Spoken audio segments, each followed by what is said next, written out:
कांत झा जी की पहचान क्या है? अभय कांत झा भागलपुर के सबसे बड़े वकील हैं, ये इनकी पहचान नहीं है। इनकी पहचान ये है कि बिहार के सामाजिक राजनीतिक जीवन में सबसे विध्वंसकारी जो भागलपुर के दंगे हुए, आप सभी लोग जिन्होंने भागलपुर दंगे के बारे में पढ़ा है, सुना है, उन दंगों में मुस्लिम समाज के जितने लोगों के साथ त्रासदी हुई, ये अभय कांत झा हैं जिन्होंने उन सारे मुस्लिम समाज के लोगों का केस करीब निःशुल्क लड़ा है। और पिछले 30 वर्षों में 850 मुस्लिम परिवार जिनको सरकार ने, व्यवस्था ने उनके हाल पर छोड़ दिया, इसी अभय कांत झा ने अपने सरस्वती की दी हुई कृपा से, अपने विद्वता से न सिर्फ उन 850 परिवारों को बचाया, उनको वहां रिहेबिलिटेट कराया, सरकार से मुआवजा दिलाया। जो लोग बिहार और भागलपुर छोड़कर मेरठ भाग रहे थे, उनको सबको भागलपुर में रहने की व्यवस्था कराई। इसलिए आज इस मंच से मैं अभय कांत झा जी का यहाँ पर स्वागत कर रहा हूँ। और 75 साल में इन्होंने जो नहीं किया, इन्होंने आज तक राजनीति में कदम नहीं रखा। बड़े बड़े दल और नेता गए, आपको बता दें, यहाँ सनातन की बात करने वाले बता रहे थे अभय जी, विश्व हिंदू परिषद के लोग इनके पास गए कि आप ब्राह्मण हैं, आप मुसलमानों का केस क्यों लड़ रहे हैं, लेकिन अपने विचार से हिले नहीं।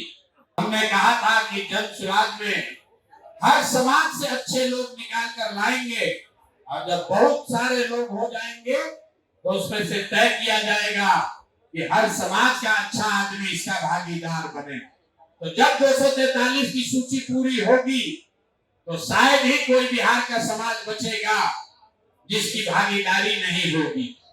इस 70 अति पिछड़ा समाज के लोग चुनाव इस बार जन चुनाव की व्यवस्था से लड़ेंगे। अगर उनके पास, कुछ साथियों के पास साधन नहीं है, उनको साधन भी दिया जाएगा, उनका प्रशिक्षण भी किया जाएगा। बिहार के इतिहास में किसी मेन स्ट्रीम पार्टी ने आज तक अति पिछड़ा समाज के लोगों को इतनी बड़ी भागीदारी कभी नहीं दी है। लोगों ने यहाँ सामाजिक न्याय का नारा लगाया है, जातियों की राजनीति की है, लेकिन आज तक किसी भी दल ने 1/3 भागीदारी अति पिछड़ा समाज की नहीं दी है। आप सभी साथियों का आज यहाँ समय निकाल कर आने के लिए, बहुत आपको आजकल न्यूज भी कवर करना है, हर पार्टी, हर नेता, हर गठबंधन के यहाँ पहुंचना है, इसलिए हम लोग इस पूरे प्रेस वार्ता को बहुत छोटा ही रखेंगे। मैं आज के विषय पर आऊं उससे पहले मैं आपका परिचय कराना चाहता हूं। भागलपुर के बड़े वकील अभय कांत झा जी का, जो करीब 74 साल की उम्र में जन स्वराज से जुड़ रहे हैं। अब यहाँ वकील तो इस राज्य में बहुत हैं। अभय कांत झा जी की पहचान क्या है? अभय कांत झा भागलपुर के सबसे बड़े वकील हैं, ये इनकी पहचान नहीं है। इनकी पहचान ये है कि बिहार के सामाजिक राजनीतिक जीवन में सबसे विध्वंसकारी जो भागलपुर के दंगे हुए, आप सभी लोग जिन्होंने भागलपुर दंगे के बारे में पढ़ा है, सुना है, उन दंगों में मुस्लिम समाज के जितने लोगों के साथ त्रासदी हुई, ये अभय कांत झा हैं जिन्होंने उन सारे मुस्लिम समाज के लोगों का केस करीब निःशुल्क लड़ा है।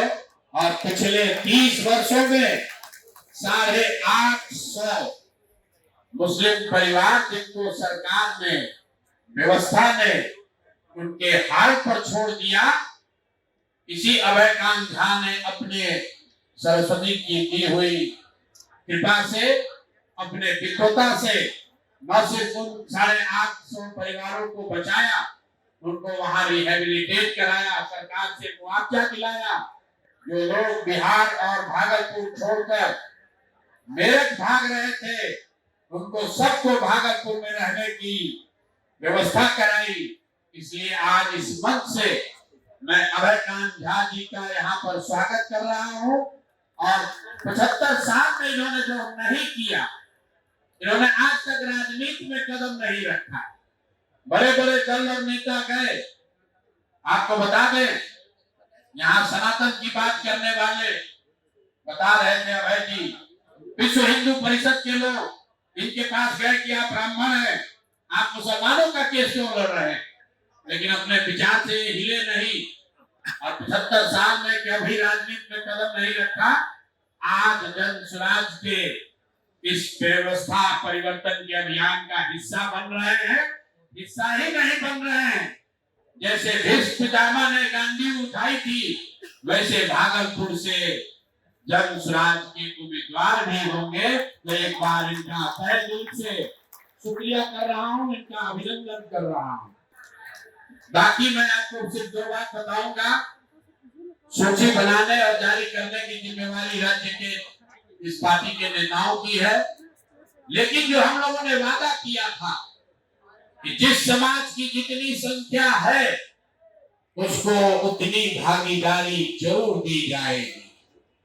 और सिर्फ जाति के आधार पर नहीं, हमने कहा था कि जन स्वराज में हर समाज से अच्छे लोग निकाल कर लाएंगे और जब बहुत सारे लोग हो जाएंगे तो उसमें से तय किया जाएगा कि हर समाज का अच्छा आदमी इसका भागीदार बने। तो जब 243 की सूची पूरी होगी तो शायद ही कोई बिहार का समाज बचेगा जिसकी भागीदारी नहीं होगी।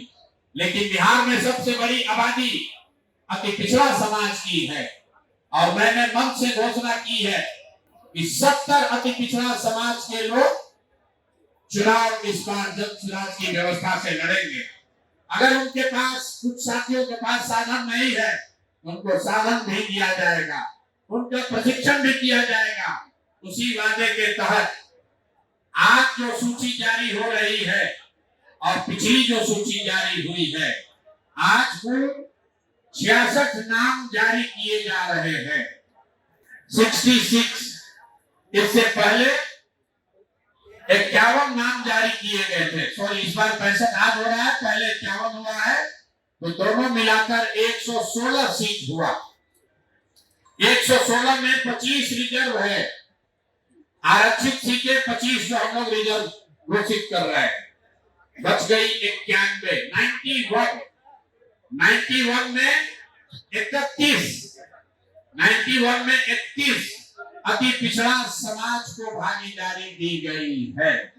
बिहार के इतिहास में किसी मेन स्ट्रीम पार्टी ने आज तक अति पिछड़ा समाज के लोगों को इतनी बड़ी भागीदारी कभी नहीं दी है। लोगों ने यहाँ सामाजिक न्याय का नारा लगाया है, जातियों की राजनीति की है, लेकिन आज तक किसी भी दल ने 1/3 भागीदारी अति पिछड़ा समाज की नहीं दी है। और अभी देखिए, मैं नाम ले रहा हूं और यहाँ पर अति पिछड़ा समाज के एक बहुत बड़े नेता रामचंद्र सहनी जी आ रहे हैं, इनका मंच पर स्वागत कीजिए। आज ये भी जन स्वराज का हिस्सा बन रहे हैं। आइए आइए आइए, एक पढ़ जाए। देखिए, हमें जानकारी नहीं थी कि अभी हमें जानकारी थी क्या जाने वाले हैं, लेकिन अभी आ गए। ठीक, तो जब आपकी नीयत ठीक होती है, तो जब मैं वही चर्चा कर रहा हूँ कि बिहार 1/3 सीट अति पिछड़ा समाज को दे रहा है, तो अति पिछड़ा समाज के बहुत बड़े चेहरा रामचंद्र सहनी जी, सुगौली ईस्ट चंपारण के, आप में से कुछ लोग जानते होंगे, मंच पर आए हैं। शायद आज जन स्वराज परिवार का हिस्सा भी बनेंगे। मैं अपने और अपने जन स्वराज के सभी साथियों के साथ इनका तहे दिल से स्वागत और शुक्रिया अदा कर रहा हूँ। मैं 1 मिनट में अपनी बात खत्म करूंगा। आज की सूची को लेकर 116 नाम जो जारी हुए, उसमें 25 रिजर्व हुआ। 91 सीट जो जनरल कैटेगरी की जारी हो रही है, उसमें 31 ईबीसी समाज के लोग हैं, 21 21 ओबीसी समाज के लोग हैं और उसके बाद 21 इसमें मुस्लिम समाज के लोग हैं। पिछली बार 7 दिया गया था, इस बार 14 दिया गया है। तो जो बात हम लोगों ने जन सुराग में कहा है कि जिस समाज की जितनी संख्या है उस समाज से उतने लोगों को ढूंढकर आग्रह करके समझाकर मदद करके हाथ पकड़ के लाएंगे और उनको बिहार की इस व्यवस्था परिवर्तन के अभियान का हिस्सा बनाएंगे। मैं चाहूंगा कि अब सूची जो आज की है वो हम लोग के राज्य के अध्यक्ष माननीय मनोज भारती जी आपके सामने रखेंगे। उसके बाद हम लोग आपका सवाल जवाब लेंगे। अगर आपकी सबकी अनुमति हो तो 2 लाइन रामचंद्र सहनी जी से ये अपनी बात रखेंगे और अभय जी कैसे इन्होंने 850